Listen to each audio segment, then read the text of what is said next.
ಮಾನವೀಯ ಸ್ನೇಹಿತರ ಒಕ್ಕೂಟ ಕೊಡಗು ಜಿಲ್ಲಾ ವಾರ್ತೆ ಓದುತ್ತಿರುವವರು ಚೀರಂಡ ಚಂಗಪ್ಪ ಪೊನ್ನಂಪೇಟೆ. ಕಾಂಗ್ರೆಸ್ನ ಹಿರಿಯ ನಾಯಕ ಹಾಗೂ ಟ್ರಬಲ್ ಶೂಟರ್ ಎಂದೇ ಖ್ಯಾತರಾಗಿರುವ ಡಿಕೆ ಶಿವಕುಮಾರ್ ಅವರು ರಾಜ್ಯದ ನೂತನ ಮುಖ್ಯಮಂತ್ರಿಯಾಗಿ ಇಂದು ಪ್ರಮಾಣ ವಚನ ಸ್ವೀಕರಿಸಿದರು. ಲೋಕಭವನದ ಗಾಜಿನ ಮನೆಯಲ್ಲಿ ನಡೆದ ಭವ್ಯ ಸಮಾರಂಭದಲ್ಲಿ ರಾಜ್ಯದ 25ನೇ ಮುಖ್ಯಮಂತ್ರಿಯಾಗಿ ಡಿಕೆ ಶಿವಕುಮಾರ್ ಅಧಿಕಾರ ಸ್ವೀಕರಿಸಿದರು. ರಾಜ್ಯಪಾಲ ತಾವರ್ ಚಂದ್ ಗೆಹ್ಲೋಟ್ ಅವರು ಅವರಿಗೆ ಪ್ರಮಾಣ ವಚನ ಬೋಧಿಸಿದರು.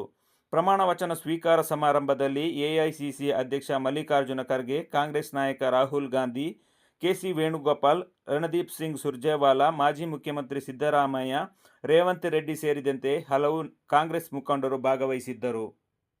ಇದೇ ಸಂದರ್ಭ ಉಪಮುಖ್ಯಮಂತ್ರಿಯಾಗಿ ಡಾಕ್ಟರ್ ಜಿ ಪರಮೇಶ್ವರ್ ಹಾಗೂ 13 ಶಾಸಕರು ಸಚಿವರಾಗಿ ಪ್ರಮಾಣ ವಚನ ಸ್ವೀಕರಿಸಿದರು.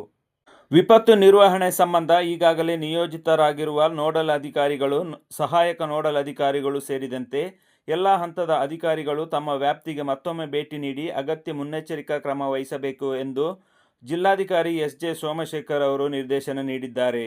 ಜಿಲ್ಲಾ ವಿಪತ್ತು ನಿರ್ವಹಣೆ ಸಂಬಂಧಿಸಿದಂತೆ ಮಡಿಕೇರಿ ನಗರದ ತಾಲೂಕು ಪಂಚಾಯಿತಿ ಸಭಾಂಗಣ, ಕುಶಾಲನಗರದ ಪುರಸಭೆ ಸಭಾಂಗಣ ಹಾಗೂ ಪೊನ್ನಂಪೇಟೆಯ ತಾಲೂಕು ಪಂಚಾಯತ್ ಸಭಾಂಗಣದಲ್ಲಿ ಇಂದು ಪ್ರತ್ಯೇಕವಾಗಿ ತಹಸೀಲ್ದಾರರು, ತಾಲೂಕು ಪಂಚಾಯತ್ ಇಒಗಳು, ಇಂಜಿನಿಯರ್ಗಳು, ನೋಡಲ್ ಅಧಿಕಾರಿಗಳು, ಸಹಾಯಕ ನೋಡಲ್ ಅಧಿಕಾರಿಗಳು, ಪಂಚಾಯಿತಿ ಅಭಿವೃದ್ಧಿ ಅಧಿಕಾರಿಗಳ ಜೊತೆ ವಿಪತ್ತು ನಿರ್ವಹಣೆ ಸಂಬಂಧ ನಡೆದ ಸಭೆಯಲ್ಲಿ ಇದುವರೆಗೆ ಕೈಗೊಳ್ಳಲಾಗಿರುವ ಕ್ರಮಗಳ ಬಗ್ಗೆ ಮಾಹಿತಿ ಪಡೆದು ಅವರು ಮಾತನಾಡಿದರು.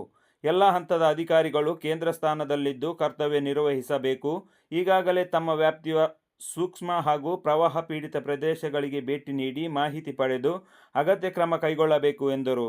ಭೂಕುಸಿತ ಹಾಗೂ ಪ್ರವಾಹ ಪೀಡಿತ ಪ್ರದೇಶಗಳಲ್ಲಿನ ಜನರಿಗೆ ಹೆಚ್ಚಿನ ಮಳೆ ಸಂದರ್ಭದಲ್ಲಿ ಕಾಳಜಿ ಕೇಂದ್ರಕ್ಕೆ ಸ್ಥಳಾಂತರಿಸಲು ಕ್ರಮ ವಹಿಸಬೇಕು.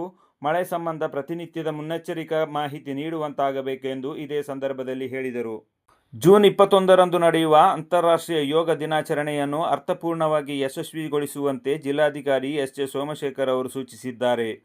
ಮಡಿಕೇರಿ ನಗರದ ಜಿಲ್ಲಾಧಿಕಾರಿಯವರ ಕಚೇರಿಯಲ್ಲಿ ಇಂದು ನಡೆದ 12ನೇ ಅಂತಾರಾಷ್ಟ್ರೀಯ ಯೋಗ ದಿನಾಚರಣೆ ಪೂರ್ವಭಾವಿ ಸಭೆಯ ಅಧ್ಯಕ್ಷತೆ ವಹಿಸಿ ಅವರು ಮಾತನಾಡಿದರು. ಅಂತಾರಾಷ್ಟ್ರೀಯ ಯೋಗ ದಿನಾಚರಣೆ ಮಹತ್ವ ಕುರಿತು ಸಂಬಂಧಪಟ್ಟ ವಿವಿಧ ಇಲಾಖೆಗಳು ಕಾರ್ಯಕ್ರಮ ಯಶಸ್ವಿಗೊಳಿಸಲು ಅಗತ್ಯ ಸಹಕಾರ ನೀಡಬೇಕು. ಶಾಲಾ, ಕಾಲೇಜು ಹಾಗೂ ಹಾಸ್ಟೆಲ್ ವಿದ್ಯಾರ್ಥಿಗಳನ್ನು ಕರೆದುಕೊಂಡು ಹೋಗಲು ಮತ್ತು ಬರಲು ಅಗತ್ಯ ಜವಾಬ್ದಾರಿ ವಹಿಸಿಕೊಂಡು ಕಾರ್ಯಕ್ರಮ ಯಶಸ್ವಿಗೆ ಸಹಕರಿಸುವಂತೆ ಜಿಲ್ಲಾಧಿಕಾರಿ ಅವರು ನಿರ್ದೇಶನ ನೀಡಿದರು.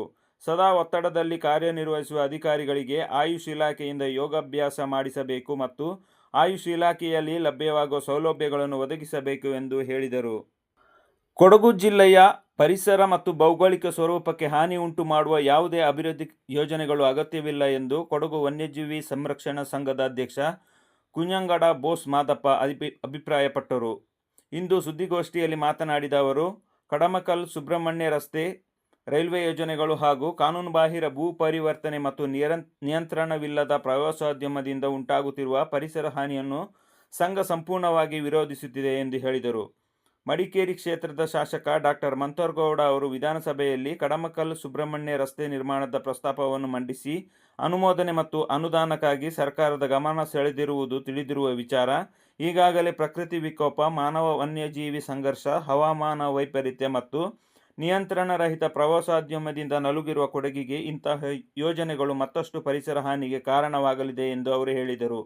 ರಾಜಕೀಯ ಲಾಭ ಹಾಗೂ ವೈಯಕ್ತಿಕ ಹಿತಾಸಕ್ತಿಗಾಗಿ ಕೊಡಗನ್ನು ಪ್ರಯೋಗಶಾಲೆಯಂತೆ ಬಳಸಲಾಗುತ್ತಿದೆ ಎಂದು ಆರೋಪಿಸಿದ ಅವರು, ಪುಷ್ಪಗಿರಿ ವನ್ಯಜೀವಿ ಧಾಮದೊಳಗೆ ರಸ್ತೆ ನಿರ್ಮಾಣಕ್ಕೆ ಸಂಬಂಧಿಸಿದಂತೆ ನಿವೃತ್ತ ವಾಯುಸೇನಾ ಅಧಿಕಾರಿ ಏರ್ ಮಾರ್ಷಲ್ ಕೆ.ಸಿ. ಕಾರ್ಯಪ್ಪ ಹಾಗೂ ಕಾವೇರಿ ಸೇನಾ ಸಂಘಟನೆ ಸುಪ್ರೀಂ ಕೋರ್ಟ್ನಲ್ಲಿ ದಾವೆ ಹೂಡಿರುವುದನ್ನು ಉಲ್ಲೇಖಿಸಿದರು. ಕೊಡಗು ಜಿಲ್ಲೆಯ ಹಿಂದುಳಿದ ಒಕ್ಕಲಿಗರ ಅಭಿವೃದ್ಧಿ ಸಂಘಕ್ಕೆ ಜಿಲ್ಲಾ ಅಧ್ಯಕ್ಷರನ್ನಾಗಿ ಕೆ.ಎಸ್. ಗೋಪಾಲಕೃಷ್ಣ ಅವರು ನೇಮಕಗೊಂಡಿದ್ದಾರೆ. ಈ ಕುರಿತು ರಾಜ್ಯ ಸಮಿತಿ ಅಧ್ಯಕ್ಷರಾದ ಎಚ್.ಪಿ. ಸೋಮಶೇಖರ್ ಅವರು ಕಾರ್ಯಕಾರಿ ಮಂಡಳಿಯ ಸಭೆ ಕರೆದು ಹಿಂದುಳಿದ ಒಕ್ಕಲಿಗರ ಅಭಿವೃದ್ಧಿ ಉದ್ದೇಶದಿಂದ ಮತ್ತು ಬಡವರನ್ನು ರಕ್ಷಣೆ ಮಾಡಲು ಸರ್ಕಾರದ ಅನುದಾನದ ಆದೇಶದಂತೆ, ರಾಜ್ಯ ಕಾರ್ಯಕಾರಿ ಮಂಡಳಿ ಆದೇಶದಂತೆ ಈ ನೇಮಕಾತಿಯನ್ನು ಮಾಡಿರುತ್ತಾರೆ. ಕೊಡಗು ಜಿಲ್ಲೆಯ ಸಂಪೂರ್ಣ ಹಿಂದುಳಿದ ಬಡ ಒಕ್ಕಲಿಗರನ್ನು ರಕ್ಷಿಸಲು ಮತ್ತು ಸರ್ಕಾರದ ಸವಲತ್ತುಗಳನ್ನು ಒದಗಿಸಲು ಸಂಘಟನೆಯಲ್ಲಿ ತೊಡಗಿಸಿಕೊಂಡು ಸಂಘವನ್ನು ಮುನ್ನಡೆಸಲು ಆದೇಶ ಮಾಡಲಾಗಿರುತ್ತದೆ. ಪೊನ್ನಂಪೇಟೆಯ ಕೂರ್ಗ್ ಇನ್ಸ್ಟಿಟ್ಯೂಟ್ ಆಫ್ ಪಿಯು ಕಾಲೇಜಿನಲ್ಲಿ ಮಾದಕ ವಸ್ತು ಸೇವನೆಯ ದುಷ್ಪರಿಣಾಮಗಳ ಬಗ್ಗೆ ವಿದ್ಯಾರ್ಥಿಗಳಲ್ಲೂ ಅರಿವು ಮೂಡಿಸುವ ಸಲುವಾಗಿ ವಿಶೇಷ ಕಾರ್ಯಕ್ರಮವನ್ನು ಆಯೋಜಿಸಲಾಗಿತ್ತು. ಈ ಕಾರ್ಯಕ್ರಮಕ್ಕೆ ಸಂಪನ್ಮೂಲ ವ್ಯಕ್ತಿಯಾಗಿ ಪೊನ್ನಂಪೇಟೆ ಪೊಲೀಸ್ ಠಾಣೆ ಉಪನಿರೀಕ್ಷಕ ನವೀನ್ ಜಿ ಪಾಲ್ಗೊಂಡಿದ್ದರು. ಇವರು ವಿದ್ಯಾರ್ಥಿಗಳನ್ನು ಉದ್ದೇಶಿಸಿ ಮಾದಕ ವಸ್ತು ಮಾರಾಟ ಮತ್ತು ಸೇವನೆ ಕಾನೂನು ಬಾಹಿರ ಚಟುವಟಿಕೆಯಾಗಿದೆ, ಜೊತೆಗೆ ಇದು ಆರೋಗ್ಯದ ಮೇಲೂ ವ್ಯತಿರಿಕ್ತ ಪರಿಣಾಮವನ್ನು ಬೀರುತ್ತದೆ. ಆದ್ದರಿಂದ ಇಂತಹ ದುರ್ವ್ಯಸನಗಳಿಗೆ ತುತ್ತಾಗಬಾರದೆಂದು ವಿದ್ಯಾರ್ಥಿಗಳಿಗೆ ಕರೆ ನೀಡಿದರು. ಈ ಸಂದರ್ಭ ಸೈಬರ್ ಕ್ರೈಮ್ ಅಪರಾಧದ ಬಗ್ಗೆ ತಿಳಿಸುತ್ತಾ ಸಾಮಾಜಿಕ ಮಾಧ್ಯಮಗಳಾದ ಫೇಸ್ಬುಕ್, ಇನ್ಸ್ಟಾಗ್ರಾಂನಲ್ಲಿ ವೈಯಕ್ತಿಕ ವಿಚಾರವನ್ನು ಹಂಚಿಕೊಳ್ಳದಿರಿ ಮತ್ತು ವಂಚಕರ ಆಮಿಷಗಳಿಗೆ ಬಲಿಯಾಗದಿರಿ ಎಂದು ತಿಳಿಸಿದರು.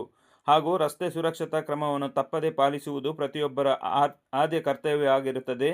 ವಿದ್ಯಾರ್ಥಿ ಜೀವನದಲ್ಲಿ ಕಲಿಕೆಯ ಕಡೆಗೆ ಹೆಚ್ಚಿನ ಆಸಕ್ತಿ ವಹಿಸಿ ನಿಮ್ಮ ಸಾಧನೆಯ ಮೂಲಕ ಈ ಸಮಾಜದಲ್ಲಿ ಉತ್ತಮ ಪ್ರಜೆಯಾಗಿ ಹೊರಹೊಮ್ಮಿ ಎಂದು ವಿದ್ಯಾರ್ಥಿಗಳಿಗೆ ತಿಳಿಸಿದರು.